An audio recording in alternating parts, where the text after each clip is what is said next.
Is Central Illinois' Ag Station, and that includes providing farmers information on how the commodity markets close each day and week. I'm Todd Gleason from Illinois Public Media, University of Illinois Extension, inviting you to hear the daily closing market report weekday afternoons at 5:06, and on Saturdays tune in for Commodity Week with a review of the week's markets at 8:30 in the morning, all on WHOW, AM, FM, and streamed online. In addition to great radio marketing, the Miller Media Group now offers a full suite of digital marketing solutions. Our affordable programs include custom web design and SEO to help you get found on Google. Seeking more inbound web and store traffic? Our Facebook, YouTube, and geo-targeted marketing programs are all designed to make your cash register ring. To get started, call your Miller Media account manager or go to mmgdigitalnow.com. Miller Media Digital, where digital becomes local. Find out how you and your family can save up to 40% on the meat, produce, and grocery items you use every day by clicking the Clinton Save-A-Lot icon at DeWittDailyNews.com.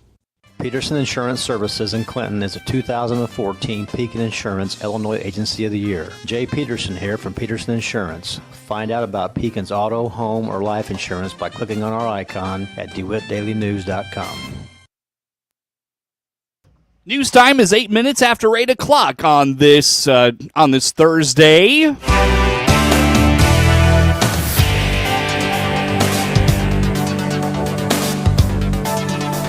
Top of the morning from the newsroom of Regional Radio and DeWittDailyNews.com. I'm Seth Lawrence with this expanded 8 o'clock newscast, streaming to Facebook and YouTube, brought to you by Peterson Insurance, your Pekin Insurance agent in Clinton.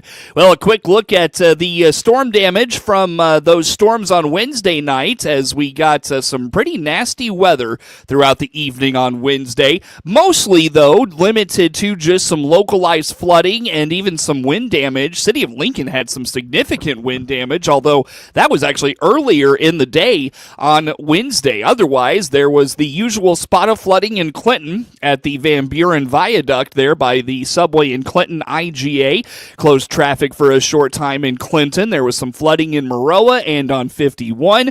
Wind damage, lightning, and even hail. Hail made a pretty significant appearance, in fact, through the course of these storms. Some quarter-size hail at times in central Illinois in places. So significant rainfall across central Illinois yesterday and throughout the area last evening. We'll take a quick look at some of those rainfall totals from CocoRoz.org. Of course, CocoRoz, the Community Collaborative Rain, Hail, and Snow Network. Let's see what CocoRoz has for us here for this morning as I get the map reset here on the website, so pardon me for just a moment. Let's see. CocoRoz, Central Illinois. I know the northeast corner of DeWitt County, about an inch and a half over by Farmer City. From yesterday, Hayworth receiving just a little bit less than, or a little bit rather an inch over by Leroy.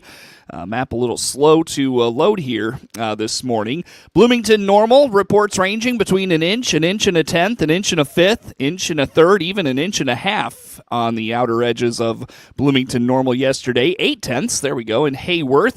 Bellflower, north of Bellflower on 54, about an inch and 9/10 and 8/10 of an inch of rain just north of Carlock near the Woodford County line in northwest, the northwest portion of McLean County from yesterday. Moving over to Lincoln and Logan County, about 8/10 to 9/10 of an inch of rainfall. In Lincoln and Logan County, between Hartsburg and Atlanta, 9/10 of an inch of rain. To the north of Mount Pulaski, about 7/10 of an inch of rain, kind of on the eastern side of the county there in Logan County from yesterday. Where Macon, Logan, and Sangamon counties meet, about an inch and 3/10 of rainfall. An inch and a third, in fact, in that portion of the area. A half an inch in Monticello yesterday in Piatt County. Champaign County, Champaign-Urbana reports ranging this morning between 6/10, 2/3, 7/10, 3/4 of an inch of rainfall in parts of Champaign County yesterday. Almost 8/10 of an inch of rain in St. Joseph, 7/10 in Sidney, at just over a half an inch in Philo.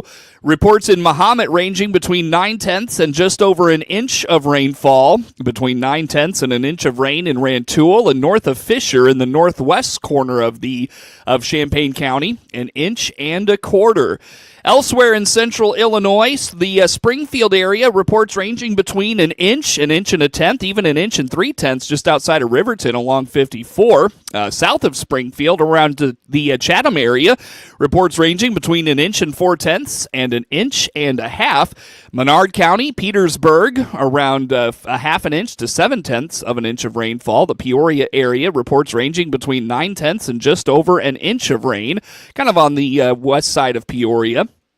Tazewell County, or in the Morton area, just north of 8/10 of an inch of rainfall. South of Deer Creek, in the eastern portion of Tazewell County, about 8/10 of an inch of rainfall. An inch and a tenth in the Washington area yesterday, just short of an inch of rain in Metamora in Woodford County, and just over an inch of rain near the river in Woodford County as well. Just off the highway in the eastern part of Woodford County, about an inch of rainfall reported there. Western Livingston County, Flanagan, an inch and a third. Let's see, southern Livingston County, just south of Chatsworth, an inch and about a fifth. Southern Ford County, about an inch and 4/10. Gibson City area, an inch and 3/10 in in Ford County from yesterday. Let's go down to the Tuscola area of Douglas County, just over a half an inch of rainfall. Northern Moultrie County, north of Lovington, about a half an inch of rain, and just over a third of an inch of rain in the Arthur area. Christian County from yesterday, just over a half an inch of rain outside of Edinburgh in the northwest corner of Christian County. Morrisonville, just short of a half inch of rain, and between Assumption and Pana on 51, a third of an inch of rainfall in southeast Christian County from yesterday. Nothing this morning on Coco Roz out of Shelbyville. Mattoon, about 7/10 of an inch of rainfall in Coles County. As always, cocoroz.org, the location for that for our rainfall totals as always. And like I mentioned, you can get a range of dates. You can even just dial in on a single date and get rainfall totals there as well. But again, that's all at cocoroz.org. Let's get to the news here on this Thursday. During the election cycle, there was plenty of community buzz suggesting Clinton was not doing much to chase down grants, like the city was somehow missing the boat on extra funding. At the Tuesday night Clinton City Council meeting, Commissioner Dan Ballinger put that rumor to rest. He highlighted the fire department has a staffer dedicated to writing grant applications, showcasing the city's pursuit of those grants. So, just so the public knows, the city does go at grants. We just don't talk about them all the time. We like to brag about them when we get them. Also, the fire department has put in for a $300,000 grant, which we stand a very good chance getting for a new building out by the training facility to tear the old animal shelter down and put there to store equipment in. And that's a 0% match. The city pays nothing. So we're waiting to hear from that one. We do have a guy in our department that does our grant work for us, and we aggressively go after them. The city does go after grants. Police Chief Ben Lowers chimed in, noting the police department recently secured a grant and is actively working on another. Topic of grants, I guess I wasn't aware that was a question. The police department itself, within that department, through the Department of Justice, our body armor is paid for 50% through a federal grant from the DOJ. We received a grant from ILEAS to pay for 5 of the 12 TASER project that we did this past year. And we've just applied for a grant through the Illinois Law Enforcement Training Standards Board to pay for a portion of our cameras that we purchased last year also. Reimbursement grant program, so on that. But I don't have anything else to see. And to go along with that, it just shows that there's a lot of grants we go after we just really don't talk about. City Administrator Tony Harris is pursuing a grant to fund the upcoming park upgrades at Kiwanis Park, an opportunity the city has its sights set I on. think Tony's got one he's getting ready to talk about. Yeah, I applied for a grant for the Kiwanis Park in the amount of $50,000. Hopefully we'll get that. I applied for another state grant to help with elevator costs, and that amount is $42,250. So we're working on a lot of stuff, okay?